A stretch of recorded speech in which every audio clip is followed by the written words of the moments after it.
속보 한국, 미얀마 역사 바꿔놨다. 미얀마 땡큐. 코리아 한국의 결정을 따라야 한다. 손절당하며 세계 조롱거리로 전락. 이것으로 중국은 끝이다. 한국, 중국의 초특급 결정타 먹였다. 일본의 미얀마 시민들 사이에 한국에 대한 공감이 커지고 있다는 내용의 칼럼이 실렸다. 은 16일치에 실린 미얀마 한국의 공감이라는 제목의 칼럼에서 미얀마 시민 사이에 한국에 대한 존재감이 커지고 있다고 전했다.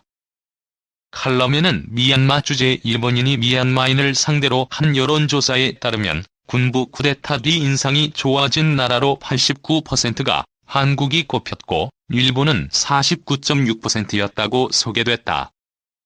이유로는 한국이 쿠데타를 규탄하는 강력한 성명을 발표했다. 미얀마 시민의 편에 서 있다. 같은 의견이 많았다고 한다. 신문은 미얀마 시민들의 한국에 대한 공감이 높아진 배경으로 1980년 5.18 광주민주화운동 영향을 들었다.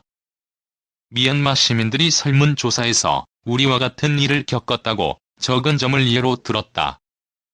당시 한국 군사정권이 민주화운동을 주도한 김대중 전 대통령을 구속하고 광주 시민들을 무력으로 진압해 시민 160명 이상이 희생됐다.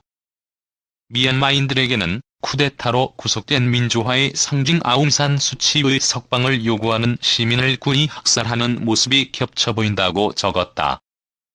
5월 18일 민주화운동을 소재로 한 영화도 역할을 했다고 짚었다. 소셜미디어에서는 영화를 추천하는 이들이 끊이지 않는다고 전했다. 미얀마 시민은 사건 뒤 한국의 행보에도 주목한다. 민주화 요구 움직임이 커져 대통령 직접 선거 도입 같은 민주주의가 정착된 흐름은 미얀마의 이상이기도 하기 때문이라고 적었다. 에서 독일인 기자가 외부와 차단된 광주의 상황을 세계에 전달했던 장면을 들며 외국 언론이 미얀마 상황을 주목해 전달하는 것이 미얀마 시민의 희망을 이어가는 데 도움이 되기를 기원한다고 적었다. 이 피 흘리는 미얀마 한국은 민주화 롤모델 한도움 절실. 2월 1일 불거진 미얀마 군부 쿠데타 사태가 일파만파 확산되고 있습니다. 곳곳에서 사상자가 발생하고 희생자가 늘고 있지만 시위를 틀어막겠다는 군부 의지는 강력한 것 같습니다. 세계 전역에서 미얀마 군부에 대한 비난 메시지가 이어지는 가운데 얼마 전 문재인 대통령도 미얀마 국민들에 대한 폭력은 즉각 중단되어야 한다. 더 이상 인명의 희생이 있어서는 안 될 것이라며 비판의 글을 올렸는데요. 이번 글을 통해서는 현재 미얀마에 체류하시면서 선교 활동을 하고 계시는 한 목사님과의 인터뷰를 소개하고자 합니다. 가족은 한국으로 보내고 혼자 남아서 미얀마에 머물기를 택했는데 미얀마 사람들이 유혈 사태에도 미얀마를 떠나지 않고 있는 한국 사람이 있다는 것 자체에 용기를 얻고 있기 때문이라고 합니다.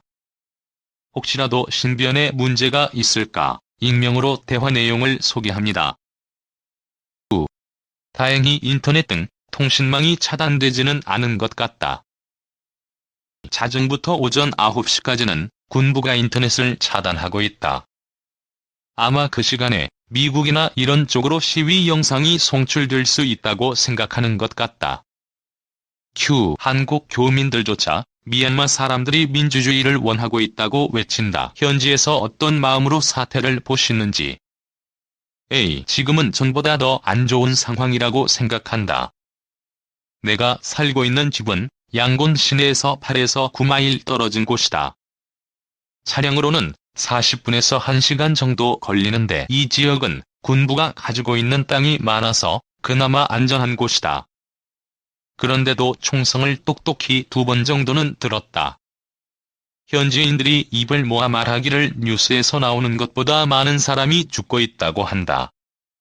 들은 얘기로는 양곤에서만 52명이 죽었다고 한다. 미얀마 사람들은 대부분 페이스북을 이용하는데 출처는 그쪽인 것 같다. 양곤에서만 52명이니 미얀마 전체에서는 얼마가 죽었는지 집계조차 안 되는 실정일 것이다. 지금 이 시위는 누가 주도하는 것인가, 지휘하는 세력이 있는지 A. 누가 주도하고 그런 게 없다. 전부 국민이 자발적으로 나와서 하는 시위다. 1일 쿠데타가 벌어진 이후 의사, 간호사들이 먼저 쿠데타에 반대해 파업했다. 여기서부터 촉발돼 국민들이 시위에 나오기 시작했다. 뒤이어 젊은 친구들, 여기서도 Z세대라고 부른다. Z세대가 주가 돼서 시위를 이끌고 있다. 젊은이들이 대학생들이 내 나라를 지키겠다는 일념으로 거리로 쏟아져 나온 것이다. 대학생들, 젊은 친구들의 신념이 어느 정도인지를 알려주는 단적인 사례가 있다. 많은 친구들이 자신의 혈액형과 자신의 연락처, 여기에 어머니 연락처까지 몸에 지니고 거리로 나온다. 왜냐하면 자신이 언제 죽을지 모르기 때문이다. 죽으면 어머니에게 연락해달라는 뜻이다. 정말 죽음을 각오하고 거리에 나오는 것이다. 미얀마는 불교 국가로 체제 순응적인 국가로 알려져 있다.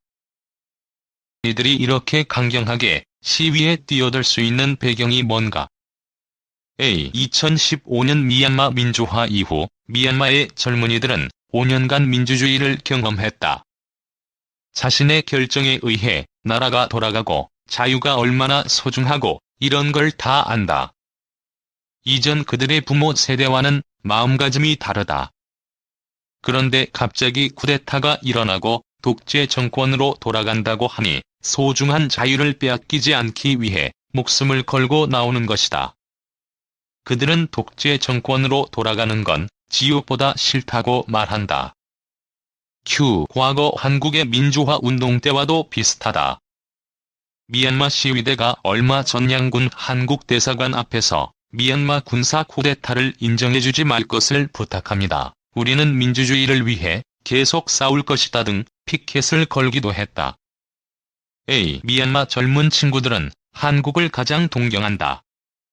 한국의 아픈 과거를 거의 알고 있고 한국의 민주화 항쟁을 그들의 롤모델로 생각한다. 한국이 힘든 시기를 어떻게 이겨냈는지를 이해하고 이걸 따라하려는 마음도 있다. 한국에서 촛불 집회가 한창 유행하지 않았는가? 미얀마에서도 전국적이진 않지만 아름아름 이걸 벤치마킹한 촛불 시위를 벌이고 있을 정도다. 한국의 아픔을 교훈 삼아 지금 상황을 이겨내려고 한다. 지금 시위가 좀 벽에 부딪힌 측면이 있다. 군부가 예상보다 훨씬 강경하게 나오기 때문이다. 특히 나이 드신 분들은 죽을까봐 두려워하고 있다. 군부에서 무작위로 집을 찾아다니며 검열하고 있다. 민주주의 민족동맹을 지지하는 징표가 있으면 바로 잡아간다. 그러니 골목마다 차가 진입하지 못하도록 바리케이드를 치고 막고 있다. 군인이 찾아오면 대문을 열어주지 않으려고 길을 쓴다. 하지만 시민들이 무기를 가지고 있는 것도 아니고 총을 들이대는데 방법이 있나? 문이 열리고 사람이 잡혀가면 그저 울부짖는 것이다.